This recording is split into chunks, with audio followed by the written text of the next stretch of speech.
মানবতা বিরোধী অপরাধে সাইদির মৃত্যুদণ্ড, সারা দেশে জামাত পুলিশ সংঘর্ষে নিহত ৩৩, বহু আহত।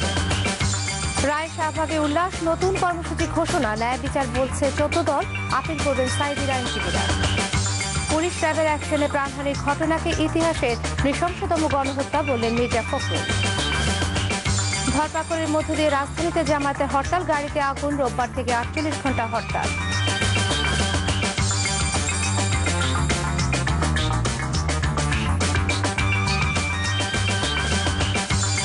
আসসালামু আলাইকুম। মুমতাহিনা ঋতু স্বাগত জানাচ্ছি এনটিভি রাতের খবরে। একেএসটিএমটি বার শিরোনাম দেখছিলেন, এবারে পুরো খবর। মানবতা বিরোধী অপরাধের দায়ে জামায়াতে ইসলামীর নায়েবে আমির দেলাওয়ার হোসেন সাঈদীকে মৃত্যুদণ্ড দিয়েছে আন্তর্জাতিক অপরাধ ট্রাইব্যুনাল। দুপুরে ট্রাইব্যুনাল ১-এর চেয়ারম্যান বিচারপতি এটিএম ফজলে কবিরের নেতৃত্বে পূর্ণাঙ্গ বেঞ্চ এই রায় ঘোষণা করেন। সাঈদীর বিরুদ্ধে গঠিত ২০টি অভিযোগের ৮টিতে তার সংশ্লিষ্টতা প্রমাণ পেয়েছে ট্রাইব্যুনাল, আর বাকি অভিযোগগুলো প্রমাণিত না হওয়ায় তাকে খালাস দেওয়া হয়। রিপোর্ট করছেন হাসান জাবেদ। রায় ঘোষণার জন্য সকাল 9:45টার দিকে কড়া নিরাপত্তার মধ্য দিয়ে দেলাওয়ার হোসেন সাঈদীকে কেন্দ্রীয় কারাগার থেকে ট্রাইব্যুনালে আনা হয়। 11টার কিছুক্ষণ পর তাকে এজলাসে আসামির কাঠগড়ায় নেওয়া হয়। 10:30টার দিকে রায় ঘোষণার কথা থাকলেও 11টা 20 মিনিটে 120 পৃষ্ঠার রায়ের সারসংক্ষেপ পড়া শুরু করেন বিচারপতি আনোয়ারুল হক। এরপর অন্য বিচারপতি জাহাঙ্গীর হোসেন মামলার অভিযোগ অংশ পড়েন এবং এগুলোর সাক্ষ্য প্রমাণ সহ নানা দিক বর্ণনা করেন। অবশেষে ট্রাইব্যুনালের চেয়ারম্যান বিচারপতি এটিএম ফজলে কবির মূল রায় দেন। রায়ে তিনি সাঈদীর বিরুদ্ধে 8টি অভিযোগ প্রমাণ হয়েছে বলে উল্লেখ করেন। এর মধ্যে 2টি অভিযোগে তাকে সর্বোচ্চ শাস্তি মৃত্যুদণ্ড দেওয়া হয়। অভিযোগ দুটির একটি হলো পিরোজপুরের চিথুলিয়া গ্রামের মানিক প্রসারীর বাড়িতে লুটপাট ও অগ্নিসংযোগ এবং তার ভাই ইব্রাহিম কুট্টিকে হত্যা। অন্যটি হলো অমিতপুর গ্রামের হিন্দুপাড়ায় 25টি ঘরে অগ্নিসংযোগ ও সাঈদীর ইন্ধনে বিসাব আলীকে হত্যা।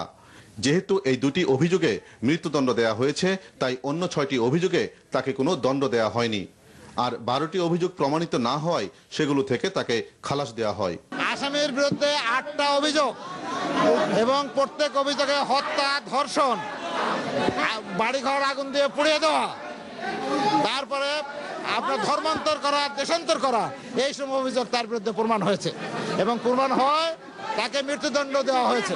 এই রায়টিকে মনে করি একটি ঐতিহাসিক রায় এবং আজকে 41 বছর পরে হলো স্বাধীনতার যে চেতনা, সেই চেতনার জয় হয়েছে। আজকে মুক্তিযুদ্ধের যে শহীদরা জীবন দান করেছেন তাদের আত্মা আজকে শান্তি পাবে। রায়ের সময় এজলাস কক্ষে সাঈদীর পরিবারের সদস্যরা উপস্থিত থাকলেও তার কোনো সিনিয়র আইনজীবী উপস্থিত ছিলেন না। তবে রায় ঘোষণার পর এক প্রতিক্রিয়ায় তারা এই রায়কে ন্যায়ভ্রষ্ট বলে উল্লেখ করেন। এই রায়ের মাধ্যমে মাওলানা সাঈদীর উপরে চরম অবিচার করা হয়েছে। বেকসুর খালাস পাওয়া ছিল তার অধিকার। এই রায়ে আমরা সংক্ষুব্ধ। এই রায়ের বিরুদ্ধে আপিল করব, আশা করি আপিলে সুবিচার পাব। এই রায়কে ঘিরে সকাল থেকেই ট্রাইব্যুনাল এলাকায় ব্যাপক নিরাপত্তা ব্যবস্থা গ্রহণ করা হয়। যে কোনো ধরনের নাশকতা এড়াতে সার্বক্ষণিক প্রস্তুত ছিল আইন শৃঙ্খলা রক্ষাকারী বাহিনী। এর আগে মানবতা বিরোধী অপরাধের দায়ে জামাত নেতা আব্দুল কাদের মোল্লার যাবজ্জীবন কারাদণ্ড এবং আবুল কালাম আজাদকে ফাঁসির আদেশ দেয় ট্রাইব্যুনাল 2। জামাত নেতা দেলাওয়ার হোসেন সাঈদীর মামলাটি ছিল আন্তর্জাতিক অপরাধ ট্রাইব্যুনালের প্রথম মামলা। এই মামলার রায় কি হবে তা নিয়ে ছিল নানা জল্পনা কল্পনা, আলোচনা, সমালোচনা। দীর্ঘ 2.5 বছরের বেশি সময় আইনি প্রক্রিয়া শেষে দেয়া হলো এই রায়। এখন এই রায়ের চূড়ান্ত পরিণতি নির্ভর করছে সুপ্রিম কোর্টের আপিল বিভাগের উপর। হাসান জাবেদ, এনটিভি নিউজ, আন্তর্জাতিক অপরাধ ট্রাইব্যুনাল, ঢাকা। এদিকে দেলাওয়ার হোসেন সাঈদীর মৃত্যুদণ্ডের আদেশের খবর পেয়ে আনন্দ মিছিল নিয়ে রাজধানীর রাস্তায় নেমে আসেন নানা শ্রেণীর পেশার মানুষ। সাথে কিছু সময়ের জন্য শাহবাগের আন্দোলন উৎসবের হয়ে মিশে গেল শহীদ মিনারে। তাদের সাথে ছুটে এলেন হাজারো মানুষ। আর রাতে শাহবাগের গণজাগরণ মঞ্চ থেকে ঘোষণা করা হয় 2 দিনের নতুন কর্মসূচি। রিপোর্ট করছেন রকনউদ্দিন।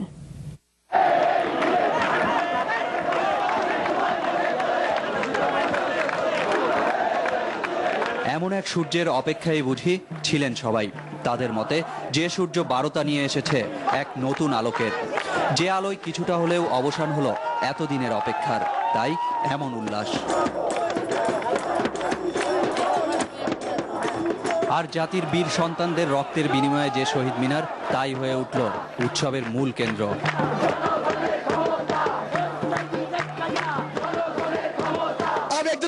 সন্তান হিসেবে এই দেশের জন্য যতটুকু করতে পেরেছি তার অল্প একটু সার্থকতা আজকে পেয়েছি। সাঈদীর ফাঁসির মধ্য দিয়ে, ফাঁসির রায়ের মধ্য দিয়ে আজকে সেই দায়বদ্ধতা কিছুটা হলেও আজকে জাতির মাথা থেকে আজকে নেমে গেল। উল্লাসের ঢেউ ছুঁয়ে গেল এতদিন ধরে দাবি আদায়ে রাজপথে থাকা শাহবাগের আন্দোলনকারীদের মাঝেও। তারাও ছুটে এলেন স্মৃতির মিনারে।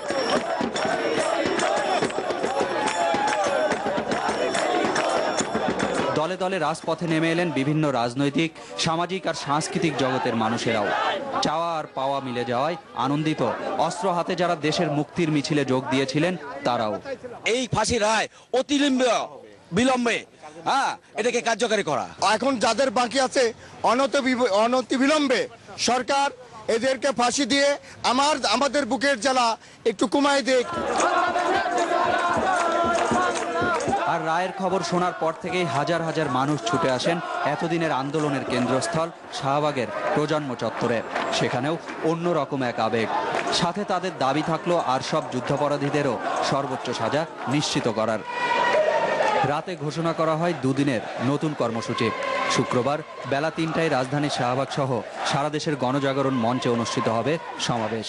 এছাড়া হবে বিশেষ দোয়া। শুক্রবার ৭ জুন মহান মুক্তিযুদ্ধের শহীদদের প্রতি আত্মার মাগফিরাত কামনা করে দেশের সকল মসজিদে দোয়া অনুষ্ঠিত হবে। সন্ধ্যায় গির্জা, প্যাগোডা সহ সকল ধর্মীয় উপাসনালয়ে বিশেষ প্রার্থনা অনুষ্ঠিত হবে। আর শনিবার দেশের সকল প্রতিষ্ঠান, বাসাবাড়ি ও যানবাহনে জাতীয় পতাকা উত্তোলন সহ বেলা 11টা থেকে 12টা পর্যন্ত সকল শিক্ষা প্রতিষ্ঠানের সামনে বিক্ষোভ সমাবেশের ঘোষণা দেওয়া হয়। Rokonuddin, NTV news, Dhaka. জামাত ইসলামের ডাকে দেশব্যাপী হরতাল ও দেলাওয়ার হোসেন সাঈদীর বিরুদ্ধে রায় ঘোষণার পর দেশের 14 জেলায় পুলিশের সাথে জামাত শিবির কর্মীদের ব্যাপক সংঘর্ষ হয়েছে। এতে সবশেষ খবর পাওয়া পর্যন্ত 4 পুলিশ সহ 33 জন নিহত হয়েছে। এছাড়া রাজশাহী, বগুড়া ও লক্ষ্মীপুর সহ কয়েকটি জেলায় ব্যাপক ধাওয়া, পাল্টা ধাওয়া, সংঘর্ষ আর গাড়ি ভাঙচুরের ঘটনা ঘটেছে।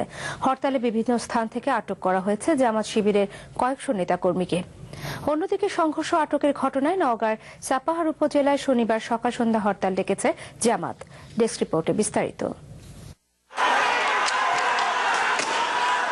হরতাল চলাকালে রংপুরের মিঠাপুকুর উপজেলা সদরে বৃহস্পতিবার সকাল থেকে জড়ো হতে থাকেন জামাত শিবির নেতাকর্মীরা। দুপুরে দেলাওয়ার হোসেন সাঈদীর বিরুদ্ধে ট্রাইব্যুনাল রায় ঘোষণার পরপরই তারা উপজেলা সদর ও থানা এলাকায় অবস্থানরত বিজিবি ও পুলিশের উপর হামলা চালায়। এ সময় পুলিশ ও বিজিবি সদস্যরা টিয়ারশেল ও রাবার বুলেট ছুড়লে পুরো এলাকা পরিণত হয় রণক্ষেত্রে। এক পর্যায়ে উপজেলা আওয়ামী লীগের কার্যালয়ে আগুন দেয় জামাত শিবির নেতাকর্মীরা। সংঘর্ষের সময় ঘটনাস্থলেই গুলিবিদ্ধ হয়ে 2 জন নিহত হন।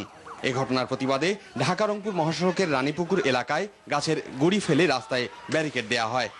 একই সময় রংপুরের পীরগাছা বাজারেও সংঘর্ষ হয়।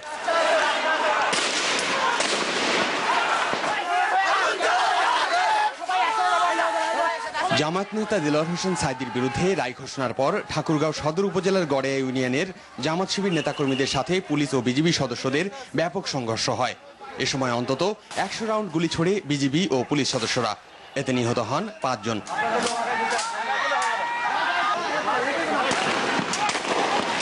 হরতালে বগুড়ার আজিজুল হক কলেজের সামনেও পুলিশের সাথে পিকেটারদের ব্যাপক ধাওয়া পাল্টা দেওয়া হয়। এ সময় পুলিশকে লক্ষ্য করে ককটেল নিক্ষেপ করলে পুলিশও পাল্টা রাবার বুলেট ছোড়ে। আর রায় ঘোষণার পরপরই শহরের নিশ্চিন্তপুরে বাইপাস সড়কেও জামাত শিবির নেতাকর্মীদের সাথে সংঘর্ষ বাধে। এই ঘটনায় 6 পুলিশ সহ আহত হয় শতাধিক। অন্যদিকে গাইবান্ধার সুন্দরগঞ্জ উপজেলার বামনডাঙ্গা পুলিশ তদন্ত কেন্দ্রে হরতাল সমর্থকরা হামলা চালালে 3 পুলিশ কনস্টেবল নিহত হন। এরপর হরতাল সমর্থকরা সুন্দরগঞ্জ থানায় হামলা চালালে পুলিশের সাথে সংঘর্ষে নিহত হন 3 জামাত শিবির কর্মী। রাজশাহীর বিনোদপুর ও কাজলার অক্ট্রয় মোড়ে শিবির নেতাকর্মীদের সাথে পুলিশের ব্যাপক সংঘর্ষ হয়। এ সময় পুলিশের সাজোয়া যান লক্ষ্য করে হাত বোমা ছুড়ে মারে শিবির নেতাকর্মীরা। রাবার বুলেট ও গুলি ছুড়ে পাল্টা জবাব দেয় পুলিশ। হরতাল চলাকালে সিরাজগঞ্জ সদর উপজেলার চণ্ডীদাস গাতিতে সিরাজগঞ্জ বগুড়া মহাসড়ক অবরোধ করে হরতাল সমর্থকরা। এ সময় পুলিশ তাদের সরিয়ে দেওয়ার চেষ্টা করলে পিকেটারদের সাথে পুলিশের ব্যাপক সংঘর্ষ শুরু হয়। পরিস্থিতি নিয়ন্ত্রণে শতাধিক রাউন্ড গুলি ও টিয়ার শেল ছোড়ে র্যাব ও পুলিশ। এতে গুলিবিদ্ধ হয়ে ঘটনাস্থলেই মারা যান রাজাখারচর গ্রামের শিবিরকর্মী মুক্তার হোসেন। গুলিবিদ্ধ হয় আরও 20 জন। হাসপাতালে নেওয়ার পর মারা যান আরও একজন। এর আগে একই মহাসড়কের নলকায় গাড়ি চলাচলে বাধা দেয় পুলিশ। এ সময় হরতাল সমর্থকরা পুলিশের ওপর চড়া হলে শুরু হয় ব্যাপক সংঘর্ষ। জেলার বেলকুচিতেও পুলিশের সাথে হরতাল সমর্থকদের সংঘর্ষে 10 জন আহত হয়।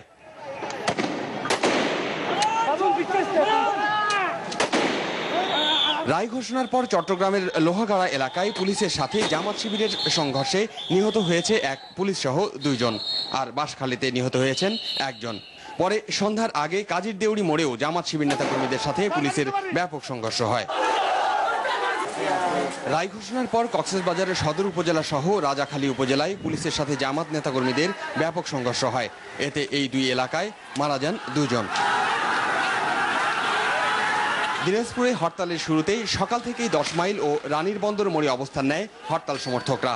এ সময় পুলিশ বাধা দিলে হরতাল সমর্থকদের সাথে ব্যাপক সংঘর্ষ হয়। এ সময় পুলিশ শতাধিক রাউন্ড রাবার বুলেট ছোড়ে। এতে গুলিবিদ্ধ হয়ে একজনের মৃত্যু হয়। নাটোর বগুড়া মহাসড়কের বিভিন্ন স্থানে টায়ার জ্বালিয়ে সড়ক অবরোধ করে হরতাল সমর্থকরা। এ সময় তাদের ছত্রভঙ্গ করতে ধাওয়া দিলে পিকেটারদের সাথে শুরু হয় পুলিশের সংঘর্ষ। অন্যদিকে চাঁপাইনবাবগঞ্জের ভোলাহাটে জামাত পুলিশ সংঘর্ষে পুলিশ সহ 20 জন এবং কানসাটে বিজিবির গাড়িতে হামলার ঘটনায় আহত হয়েছেন এক বিজিবি সদস্য।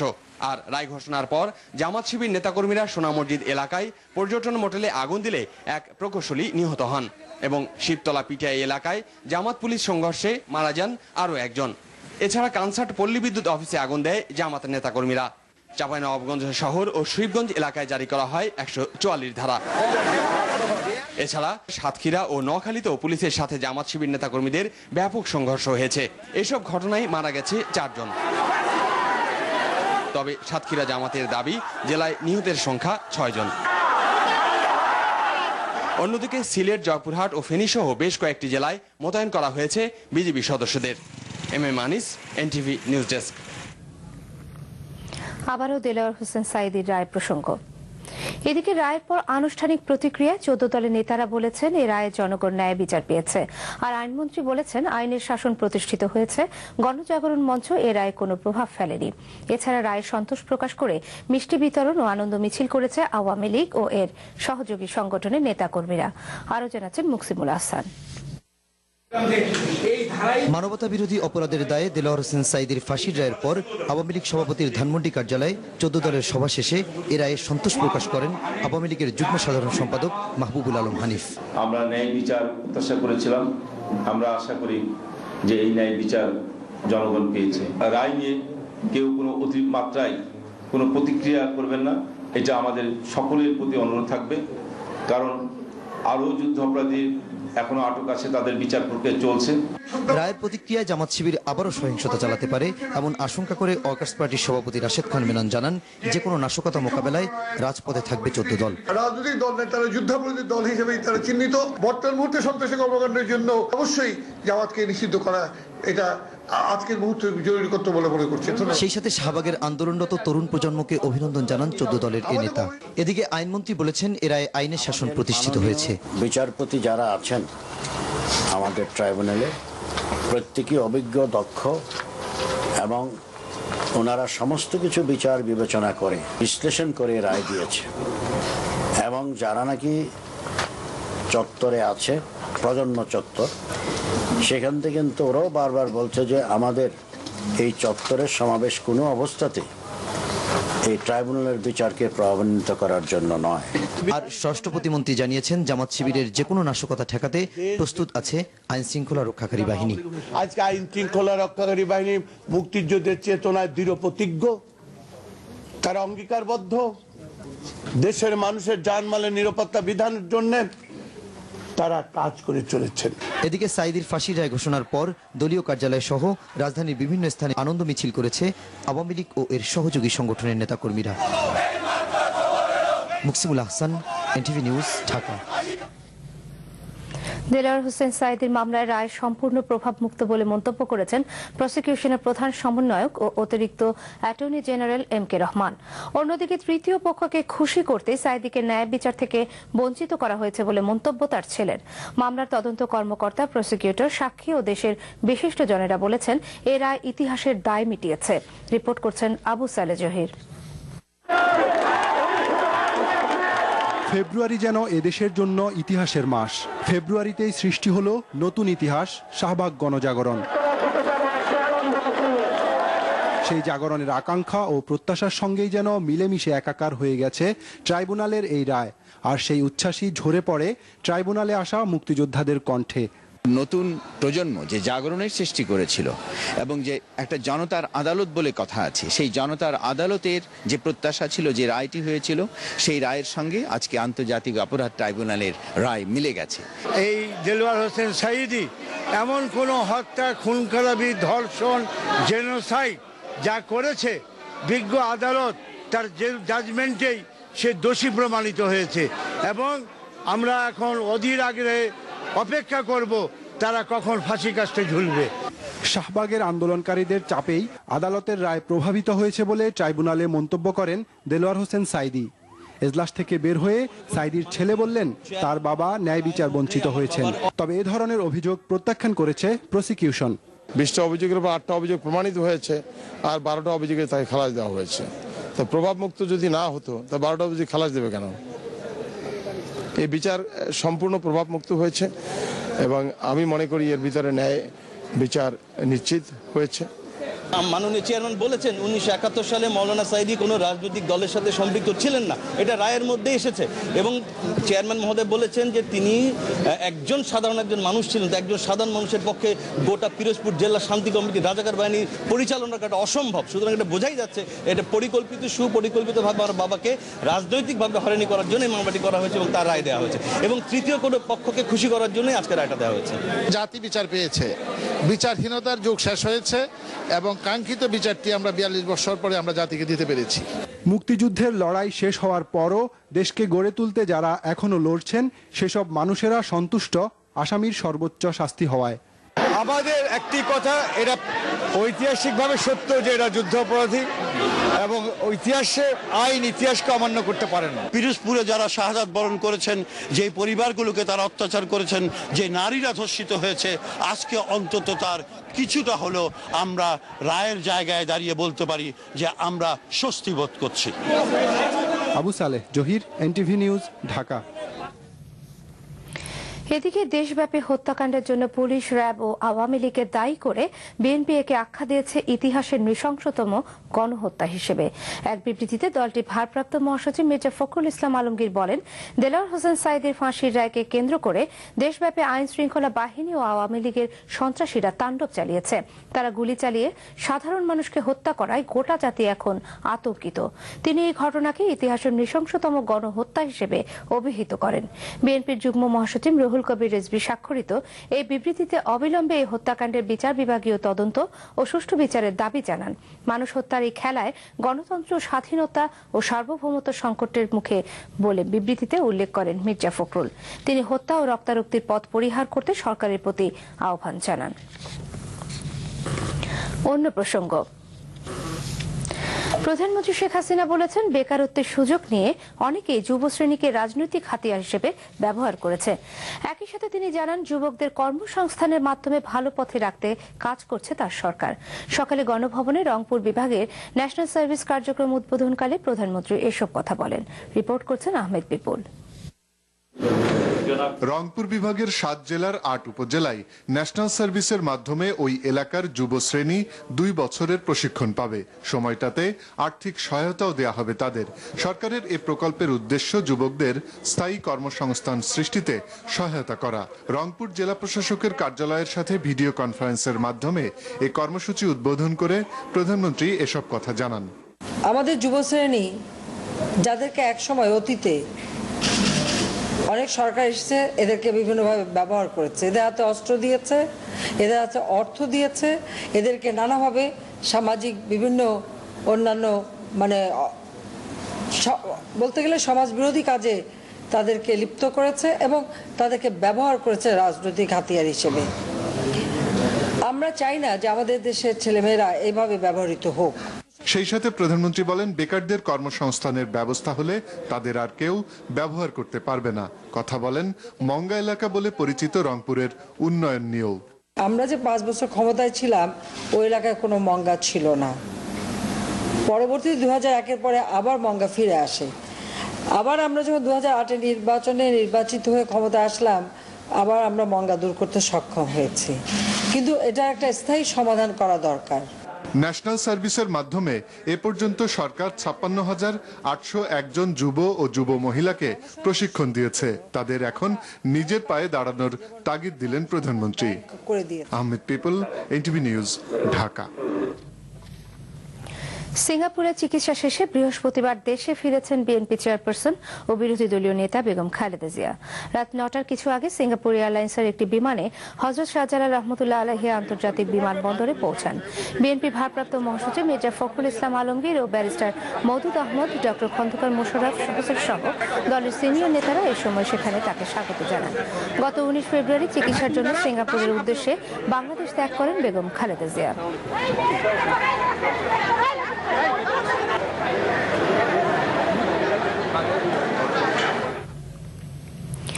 দেশের উদ্বুদ্ধ পরিস্থিতিতে বিরোধী দলীয় নেতা বেগম খালেদা জিয়া শুক্রবার বিকেলে তার গুলশান কার্যালয়ে জরুরি সংবাদ সম্মেলন ডেকেছেন।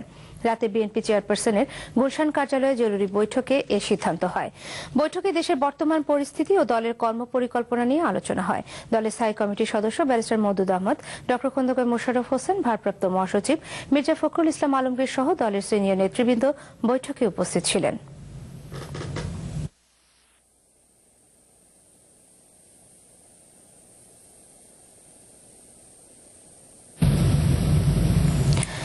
জামাত নেতা দেলোয়ার হোসেন সাঈদীর মৃত্যু দণ্ডাদেশের পর রাজধানীর বিভিন্ন স্থানে ককটেল বিস্ফোরণ, ভাঙচুর ও গাড়িতে আগুন দেওয়ার ঘটনা ঘটেছে। মিরপুর 1 নম্বরে ককটেল বিস্ফোরণে এক অজ্ঞাতনামা পথচারী নিহত হয়েছেন।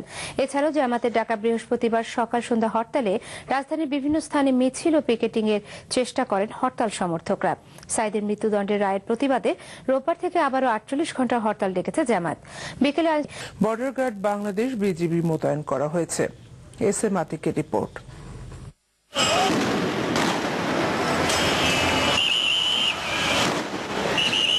সন্ধ্যা 7টার দিকে মিরপুর 1 নম্বরের চাইনিজ মোড়ে ককটেল বিস্ফোরণের ঘটনা ঘটে। তবে সড়কের ওই অংশে সড়ক বাতি না থাকায় ককটেল বহনকারীকে পুলিশ চিহ্নিত করতে পারেনি।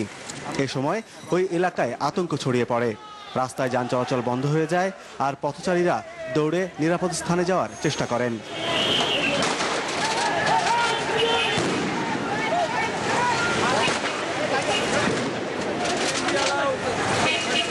পরিস্থিতি নিয়ন্ত্রণে আনতে পুলিশ কয়েক রাউন্ড ফাঁকা গুলি ছোড়ে। পরে পুলিশের সাথে যোগ দেয় আওয়ামী লীগ নেতাকর্মীরা। তবে তার আগেই পালিয়ে যায় দুর্বৃত্তরা।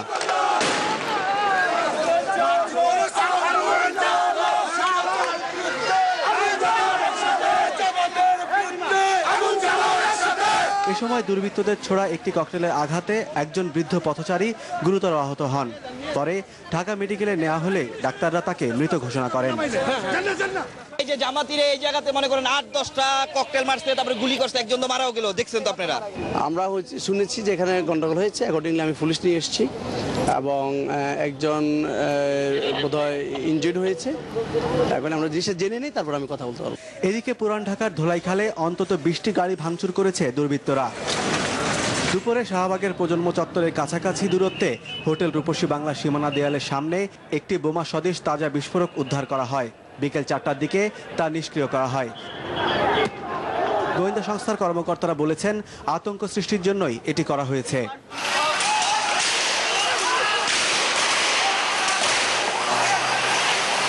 এদিকে বৃহস্পতিবার জামাতের ডাকা সকাল সন্ধ্যা হরতালে রাজধানীর যাত্রাবাড়ির নবীনগর, ধোলাইপাড়, ভাঙ্গা প্রেস ও রায়েরবাগ সহ বিভিন্ন স্থানে মিছিল ও টায়ারে আগুন দিয়ে পিকেটিং করার চেষ্টা করে জামাত শিবির কর্মীরা। তবে পুলিশের ব্যাপক উপস্থিতিতে তা সফল হতে পারেনি। দুপুর 2:30টার দিকে মধ্যবাড্ডা এলাকায় হরতালকারীরা 5টি ককটেলের বিস্ফোরণ ঘটায়। এখানে পুলিশের সাথে শিবির কর্মীদের ধাওয়া পাল্টা ধাওয়া হয়। দিনভর রাজধানীতে আইন শৃঙ্খলা বাহিনীর সদস্যদের তৎপরতা ছিল চোখে পড়ার মতো। তবে নগরীতে যানবাহন চলেছে তুলনামূলকভাবে কম, এতে অফিসগামীদের ভোগান্তিতে পড়তে হয়। নাশকতার আশঙ্কায় টার্মিনালগুলো থেকে দূরপাল্লার কোনো যানবাহন ছেড়ে যায়নি। S M Atik, NTV news, Dhaka. আপনারা দেখছেন এনটিভি রাতের খবর। এবার পূর্বাচল রিজেন্ট টাউন বিরতি, ফিরে এসে থাকছে। কাল বাইতুল মোকাররমের উত্তর গেট বন্ধ রাখার সিদ্ধান্ত ইসলামিক ফাউন্ডেশনের।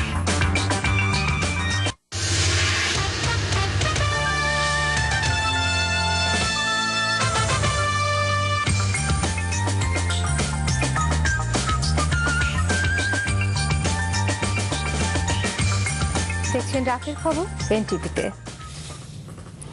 জাতীয় মসজিদ বাইতুল মোকাররম সহ দেশের সব মসজিদে ধর্মের নামে সন্ত্রাসীদের কার্যকলাপ থেকে সবাইকে সচেতন থাকার আহ্বান জানানো হয়েছে। এছাড়া 22 ফেব্রুয়ারি বাইতুল মোকাররমে জায়নামাজে অগ্নিসংযোগ ও সন্ত্রাসী কার্যক্রমে জড়িতদের চিহ্নিত করে দৃষ্টান্তমূলক শাস্তি দেওয়ার দাবি জানানো হয়েছে। সকালে সংবাদ সম্মেলনে এসব কথা বলেন বাইতুল মোকাররমের খতিব ও ইসলামিক ফাউন্ডেশনের মহাপরিচালক। এখন থেকে প্রতি শুক্রবার জুমার নামাজের সময় বাইতুল মোকাররমের উত্তর গেট বন্ধ রাখা হবে বলেও জানানো হয়। উত্তরের গেট পুনরাদেশ না দেওয়া পর্যন্ত প্রতি শুক্রবার বন্ধ থাকবে। ওই দিন যারা আগুন দিয়েছে তাদেরকে চিহ্নিত করে আইনের আওতায় এনে দৃষ্টান্তমূলক শাস্তি নিশ্চিত করার জন্য সরকারের প্রতি আহ্বান জানাচ্ছি। নিন্দাও জানাই এবং তাদের কঠোর শাস্তিরও আমরা দাবি জানাই। প্রতিবাদ করার মানুষের অধিকার আছে, তবে আল্লাহর ঘরের পবিত্রতা নষ্ট করে নয়। অন্য প্রসঙ্গ, সুন্দরবনে বাঘ হত্যা বেড়েছে। গত 5 বছরে 20টি বাঘ মেরে ফেলা হয়েছে। ফাঁদ পেতে গুলি করে অথবা বিষ দিয়ে হত্যা করা হয় বাঘ। সেই সাথে হত্যা করা হচ্ছে অসংখ্য হরিণ। বাঘ ও হরিণের বিভিন্ন উপাদান বাইরে বিক্রির জন্য গোটা সুন্দরবন জুড়ে গড়ে উঠেছে কমপক্ষে 75টি সংঘবদ্ধ শিকারী দল, যার 10টি বাঘ শিকারের দল। বাঘ নিয়ে চয়ন রহমানের ধারাবাহিক প্রতিবেদনে আজ রয়েছে দ্বিতীয় পর্ব। ছবি তুলেছেন অনুপম বিশ্বাস, সাথে ছিলেন সুভাষ চৌধুরী। বন বিভাগের তথ্য অনুযায়ী গেল 16 বছরে 52টি বাঘ মারা গেছে। এর মধ্যে 41টিকেই হত্যা করা হয়েছে, যার অর্ধেকই হয়েছে গেল 5 বছরে।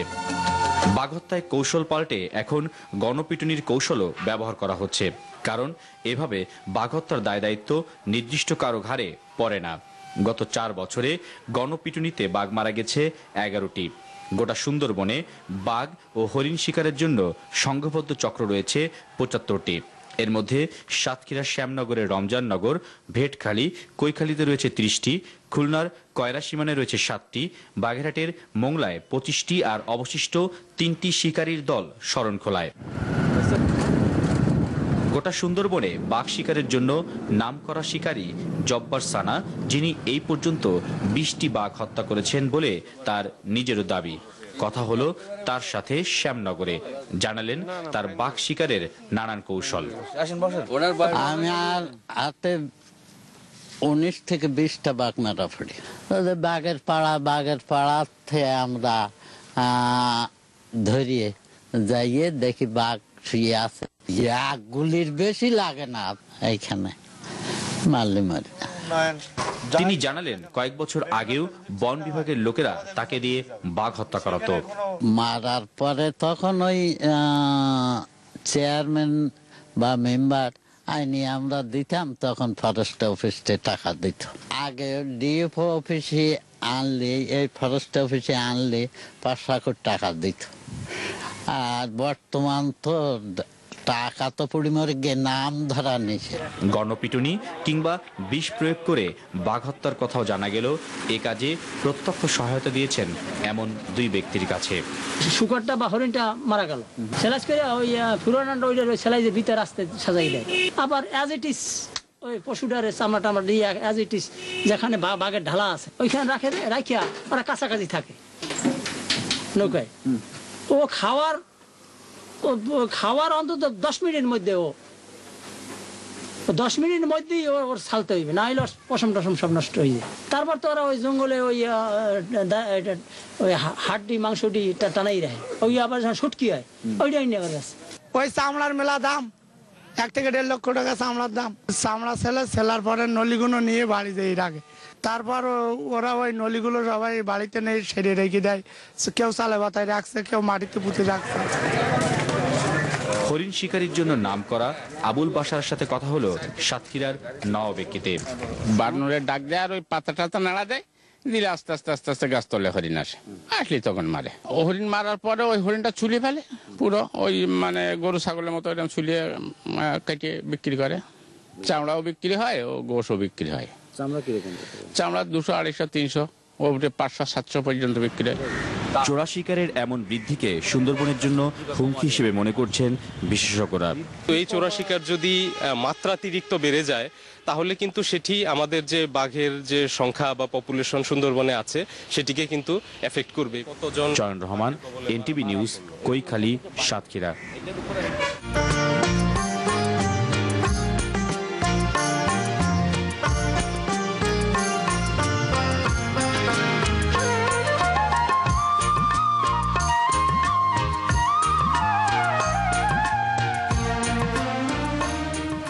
সব বয়সী মানুষের স্বতঃস্ফূর্ত উপস্থিতি আর উচ্ছ্বাসে শেষ হলো অমর একুশে গ্রন্থমেলা। বিকেলের সমাপনী অনুষ্ঠানে দেয়া হলো সর্বাধিক মানসম্মত গ্রন্থ প্রকাশনার জন্য শহীদ মুনীর চৌধুরী স্মৃতি পুরস্কার এবং সেরা গ্রন্থের জন্য চিত্তরঞ্জন সাহা স্মৃতি পুরস্কার। শিক্ষাবিদ আনিসুজ্জামানের সভাপতিত্বে অন্যান্যের মাঝে ছিলেন সংস্কৃতি মন্ত্রী আবুল কালাম আজাদ, বাংলা একাডেমির মহাপরিচালক শামসুজ্জামান খান। অমর একুশে গ্রন্থমেলার শেষ দিনের খবর জানাচ্ছেন তামান্না জেনিফার।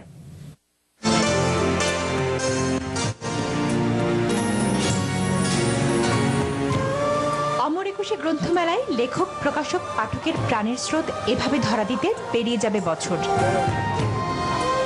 তাই বেলা শেষে রেশ জানান দিচ্ছিল এবার ভাঙল মিলন মেলা।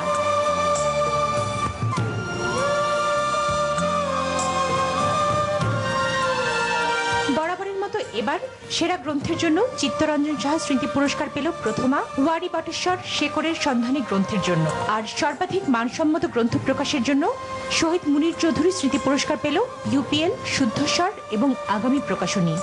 পুরস্কৃত হয়েছে সেটা আমাদের তো অবশ্যই ভালো লাগছে। এই বই দেয়া হয়েছে ভালো কাজের জন্য, ভালো বইয়ের জন্য, ভালো প্রকাশনার জন্য। মুক্তবুদ্ধির সমাজ গঠনের প্রতি যে অঙ্গীকার, সেই অঙ্গীকার থেকে যদি কেউ বই প্রকাশ করে তাহলে আমার মনে হয় আসলে প্রকাশনার যে দায় সেটি পূরণ হয়। শেষ মুহূর্তে পছন্দমতো ফর্দ মিলিয়ে আরো কিছু বই খুঁজে ফিরছিলেন উৎসাহী পাঠকেরা। শেষ দিনও নতুন বই প্রকাশ পেল 108টি, আর পুরো মাস জুড়ে প্রকাশিত নতুন বই 3070টি।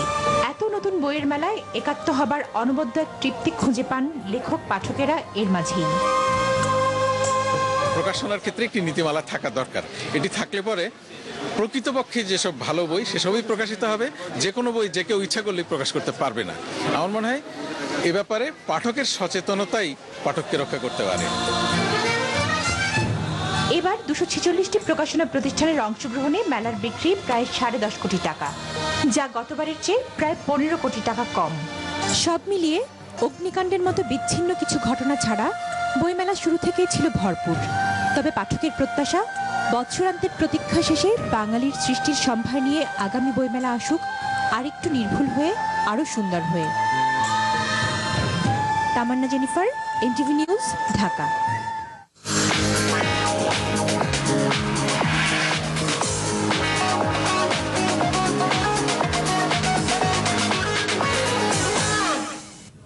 আমিন জুয়েলার্স অর্থনীতির সংবাদ।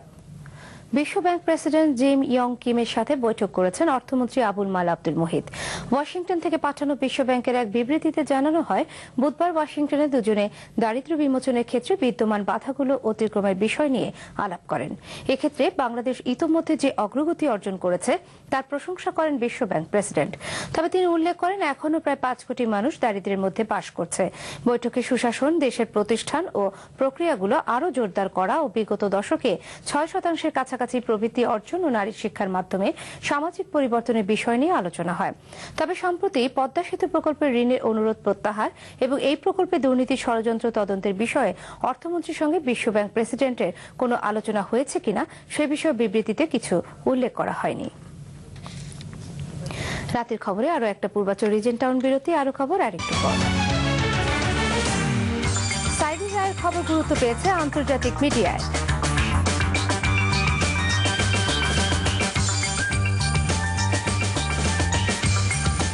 ফিরে এলাম রাতের খবরে।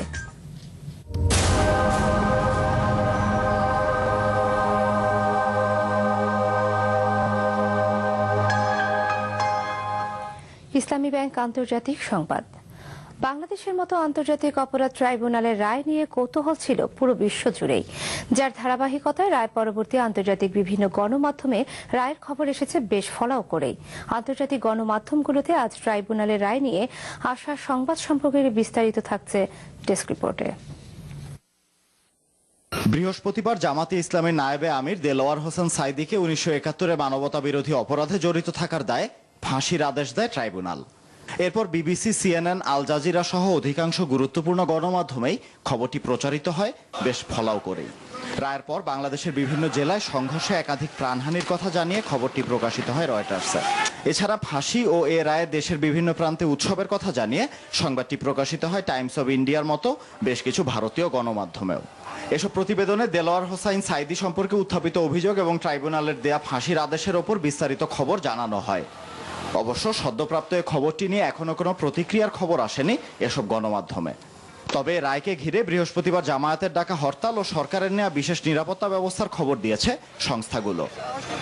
Wahidur Rahman, NTV international desk.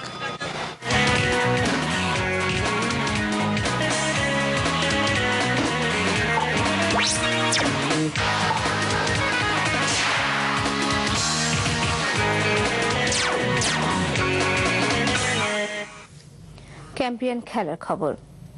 শ্রীলঙ্কার সাথে পূর্ণাঙ্গ সিরিজ খেলতে আজ দুপুরে ঢাকা ছেড়েছে বাংলাদেশ ক্রিকেট দল। ইনজুরির কারণে এই সিরিজে দু দলই অনেকটা তারুণ্য নির্ভর, তাই লড়াইটা হবে নতুনদের মধ্যেই।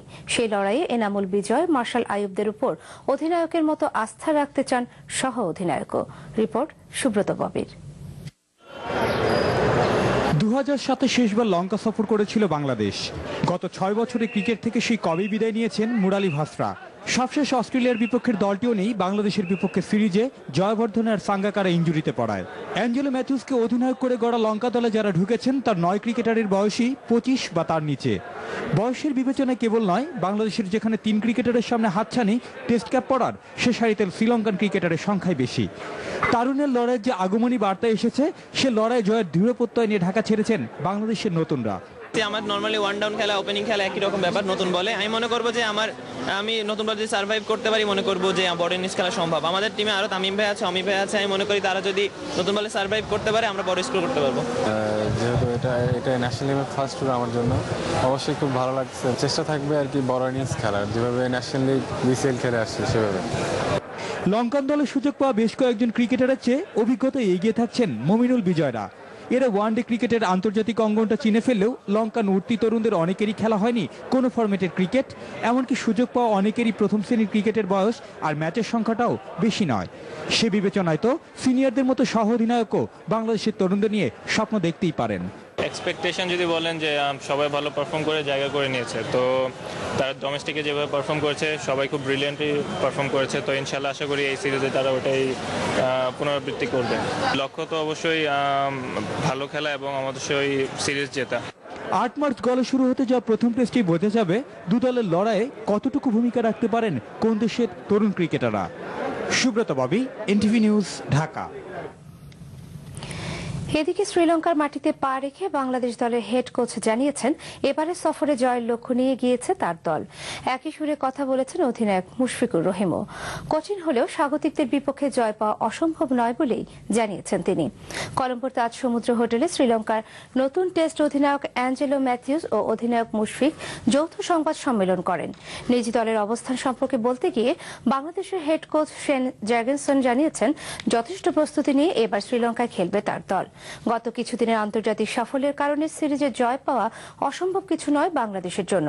প্রায় একই সুরে কথা বলেছেন অধিনায়ক মুশফিকও। সাকিব আল হাসানের অনুপস্থিতি দলকে সমস্যায় ফেললেও সেটা পুষিয়ে দেওয়ার মতো তরুণ ক্রিকেটার দলে আছে বলে মনে করেন বাংলাদেশ অধিনায়ক। খবর শেষ করছি, যাবার আগে একেএসটিএমটি বার শিরোনামগুলো আরো একবার।